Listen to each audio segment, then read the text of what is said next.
Hello student, welcome back to my channel conquer physics. आप लोग JEE quest पे thinking booster question attempt कर रहे होंगे और लर्निंग आपकी ग्रो कर रही होगी। जो नए हैं वो जेई क्वेस्ट का टेलीग्राम सब्सक्राइब कर लें, साथ के साथ मेरे चैनल को भी सब्सक्राइब कर लें। आज के लेक्चर में मैं आपको साइफन ट्यूब के बारे में पढ़ाऊंगा और ये बहुत ही डिस्कस्ड टॉपिक होता है बच्चों के बीच। बहुत सारे कंफ्यूजन होते हैं इसके अंदर, तो चलिए मैं आपके उसी कंफ्यूजन को दूर करने में मदद करता हूं, आपके कॉन्फिडेंस को बूस्ट करता हूं साइफन ट्यूब में। तो आप देखें यहां पे एक क्वेश्चन है, कॉमन क्वेश्चन है ये कि a liquid of specific gravity 0.5 is filled in a large container as shown in figure. The area of cross section of tube is negligible as compared to area of cross section of container. Then the magnitude of gauge pressure. ध्यान दीजिएगा, magnitude of gauge pressure का मतलब क्या हुआ? P A minus P not का modulus बताना है आपको।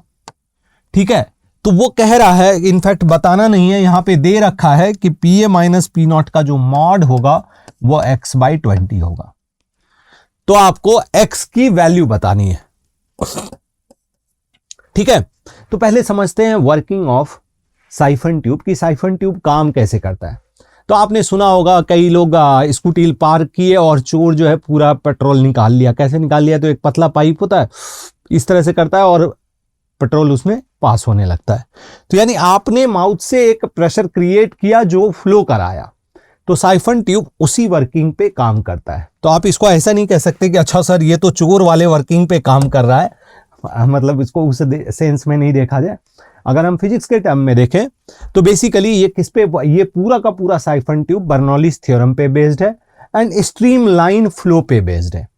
होता क्या है, जो लिक्विड लेयर है, अगर आप देखें यहां से तो ये लिक्विड लेयर इस तरह से जा रहा है, this is the stream line. ये स्ट्रीम लाइन इस तरह से, इधर से भी स्ट्रीम लाइन ऐसे है, तो ये स्ट्रीम लाइन है। तो इस तरह से ये स्ट्रीम लाइन के थ्रू फ्लो कर रहा होता है और यहां से लिक्विड बाहर निकल रहा होता है। अब अगर आप देखें तो इस जगह पे प्रेशर कितना है बेटा? P not. तो जस्ट बाहर अगर हम पॉइंट लें, यहां पर अगर हम जस्ट बाहर पॉइंट लें, ये जस्ट बाहर, ये जो एक सेकेंड इसको रब कर देता हूं, ये स्ट्रीम लाइन को मैं रब कर रहा हूं सिर्फ रिप्रेजेंटेशन के लिए। जो ये पॉइंट है जस्ट बाहर और जस्ट अंदर, लेट से ये जस्ट बाहर का पॉइंट कुछ भी मान लो, आप 1 मान लो, और जस्ट अंदर का पॉइंट आप 2 मान लो, जस्ट अंदर का पॉइंट आप 2 मान लो। तो जस्ट बाहर और जस्ट अंदर के बीच प्रेशर डिफरेंस हो रहा है, दैट्स वाई यहां पर फ्लूइड फ्लो कर रहा है। तो प्रेशर डिफरेंस क्या होगा? तो आप जनरली कह सकते हैं कि चूंकि इसका एरिया बहुत बड़ा है, तो यहां से जो लिक्विड आ रहा होगा उसकी वेलोसिटी नेग्लिजिबल होगी। तो ये जो जस्ट बाहर वाला पॉइंट है, इस जगह का भी वेलोसिटी क्या होगा? नेग्लिजिबल होगा। लेकिन जैसे ही इसके अंदर आया वैसे ही इसको वेलोसिटी आ गया जस्ट अंदर में। अब इसके रीजन क्या है? इसके ऑब्वियस रीजन है प्रेशर डिफरेंस। लेकिन वो प्रेशर डिफरेंस आया कहां से? अगर आप जस्टिफाई करना चाहें तो आप देखिए स्ट्रीम लाइन जो है, यहां पर अगर आप स्ट्रीम लाइन का एरिया देखोगे तो बड़ा है, यहां पर स्ट्रीम लाइन का एरिया देखें तो छोटा है। जहां स्ट्रीम लाइन का एरिया छोटा होगा वहां पर वेलोसिटी बड़ी हो जाएगी। तो आप इस तरह से इजीली आप जस्टिफाई कर सकते हो कि यहां पे वेलोसिटी कम होगा 1 पॉइंट पे, यानी जस्ट बिलो द माउथ और जस्ट इनसाइड द माउथ। तो अगर हम बर्नौलीज थ्योरम लगाएं तो हम क्या कह सकते हैं? P1 equal to P2 plus half rho v square. अगर वेलोसिटी हमने यहां पर v दिखा रखी है, तो ये येलो में दिखा रखा हूं, रेड में कर दिया, वेलोसिटी हमने v दिखा रखा है। तो इस तरह से आप आसानी से बर्नौलीज लगा सकते हैं और यहां से आपको क्लियर कट दिख रहा है कि P1 minus P2 equal to half rho v square हुआ। तो आपको क्लियर कट दिख रहा है कि प्रेशर डिफरेंस के कारण वेलोसिटी आया, और कहीं ना कहीं आप उसको जस्टिफाई कैसे कर रहे हो? कंटिन्यूटी इक्वेशन से, area into velocity equal to constant से। तो यहां पर जो स्ट्रीम लाइन नीचे से जा रहा है उसको अगर हम पर्टिकुलर एरिया देखें डेंसिटी ऑफ स्ट्रीम लाइन का, तो वो बड़ा है, तो वेलोसिटी छोटा होगा। यहां पर डेंसिटी देखिए एकदम ठीक हो गया लाइन, तो इसका मतलब क्या है, यहाँ पर एरिया छोटा हो गया तो वेलोसिटी बढ़ गया। तो इस तरह से आप यहाँ पर वेलोसिटी को जस्टिफाई कर लेते हैं।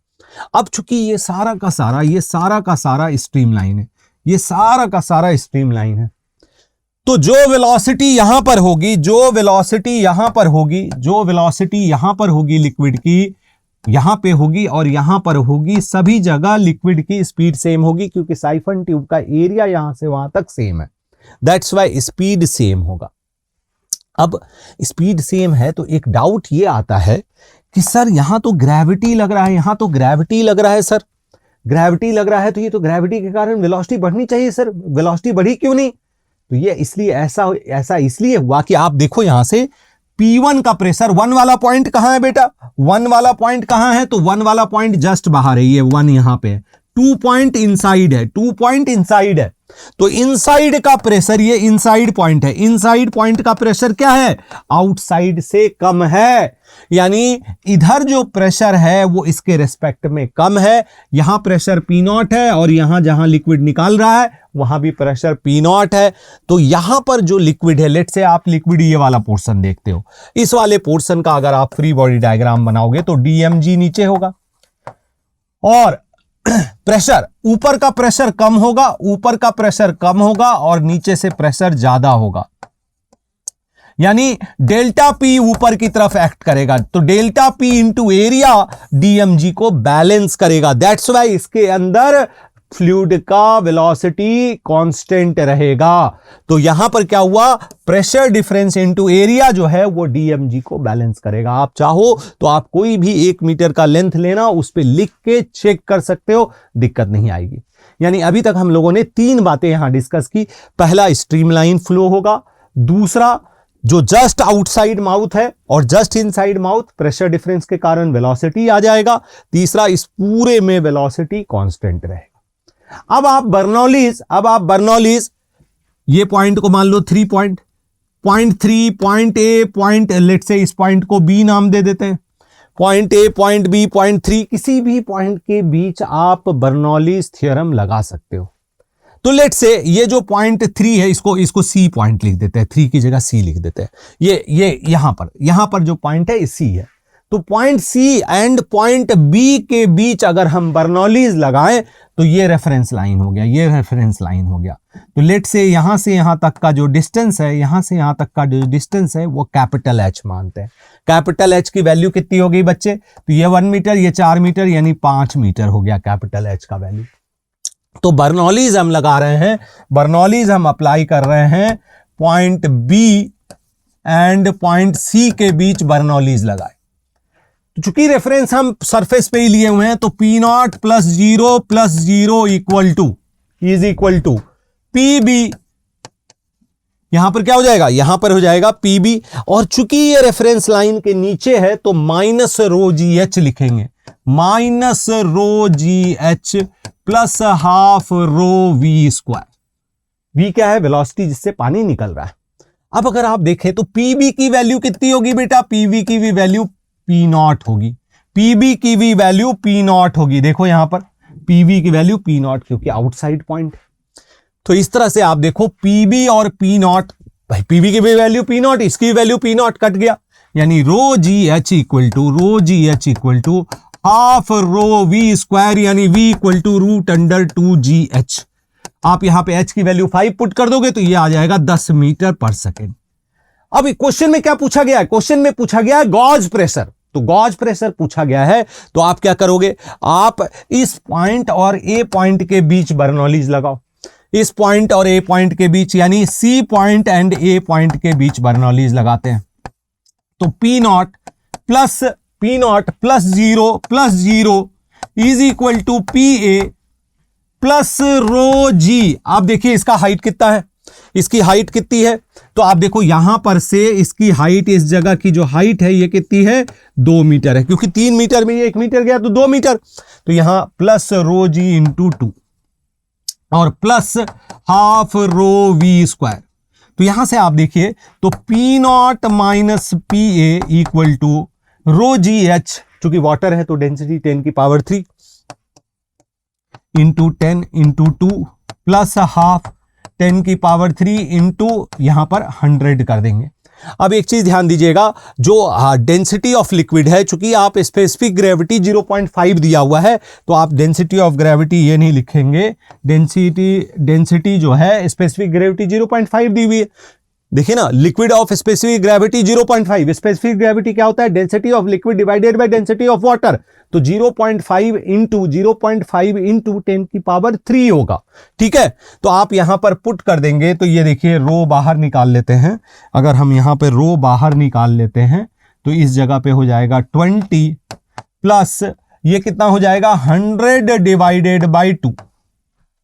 ठीक है, अब रो की वैल्यू आप पुट कर दोगे, रो की वैल्यू पुट कर दोगे तो ये आ जाएगा माइनस, एक्चुअली इसको अगर आप ऐसे लिखते हो P0 माइनस PA, अगर आप P0 माइनस PA लिखोगे तो ये आ जाएगा 7/20 ATM।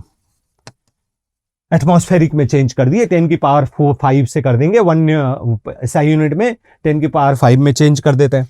तो यहां पे देखिए आपको क्या चाहिए, PA माइनस P0, तो PA माइनस P0 अगर आप लिखते तो PA माइनस P0 क्या हो जाता, -7/20, यानी इस जगह पे x की वैल्यू क्या हो जाती है, तो x की वैल्यू हो जाती है 7। तो इस तरह से आसानी से आंसर निकाल लेंगे। अब एक बात और आपके दिमाग में आ रही होगी कि नहीं सर, ये चोरी करने वाला, जो पेट्रोल चोरी करने वाला उपाय है, इसमें कई बार हमने देखा है कि नहीं निकल पाता है। आप देखेंगे लिक्विड आया और एक हाइट के बाद वापस चला गया। यानी अगर हम इसके हाइट को बढ़ा देते, अगर हम इसके हाइट को बढ़ा दें, भाई इसका हाइट लेट से H1 कर दें, तो एक ऐसा मोमेंट आएगा जब हम हाइट बढ़ाते जाएंगे तो इसका प्रेशर घटता जाएगा। यानी जब PA वैक्यूम हो जाए, यानी PA की वैल्यू 0 हो जाए, वैक्यूम होने का मतलब क्या है, PA की वैल्यू 0 हो जाए, यानी एक ऐसा पर्टिकुलर हाइट जब PA की वैल्यू 0 हो जाए तब लिक्विड इधर फ्लो नहीं करेगा। इसको आप देखेंगे BSc वाले बुक में, या आप इंजीनियरिंग कॉलेज जाएंगे तो कैविटाइजेशन कहलाता है, यानी कैविटी की तरह हो जाता है, लिक्विड के बीच में वैक्यूम बन जाता है। तो अगर ये फ्लो ना करे, इसके लिए अगर ये हाइट पूछा जाता तो आप इस तरह से आसानी से कैलकुलेट कर सकते हैं। यानी PA की वैल्यू 0 कर देते, लिक्विड वहां पहुंच नहीं पाती, बस यहाँ हाइट तक आता। तो इस तरह से आप मैक्सिमम हाइट, ये वाले लिम्ब का मैक्सिमम हाइट भी निकाल सकते हो जिसके लिए लिक्विड फ्लो करेगा। तो इस तरह से देखिए, मैंने इसमें एक एक बात, जो थ्योरेटिकल बात है वो एक्सप्लेन कर दिया है।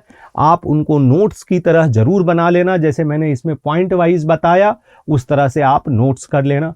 तो इस तरह से साइफन ट्यूब में कुछ भी अब आपसे पूछा जाए तो आप आसानी से सॉल्व कर सकते हैं। तो आप मेरे चैनल को सब्सक्राइब कर लें, बेल आइकन बटन दबा लें। इसके अलावा बहुत सारे brain booster question and concept मैं JEE क्वेस्ट में भी करवाता हूं, तो आप उसको सब्सक्राइब कर लें और उस पर भी जाके वो सारे प्लेलिस्ट जो मैं आपको बता रहा हूं उसको आप जरूर गो थ्रू करें। तो मिलते हैं अगले लेक्चर में।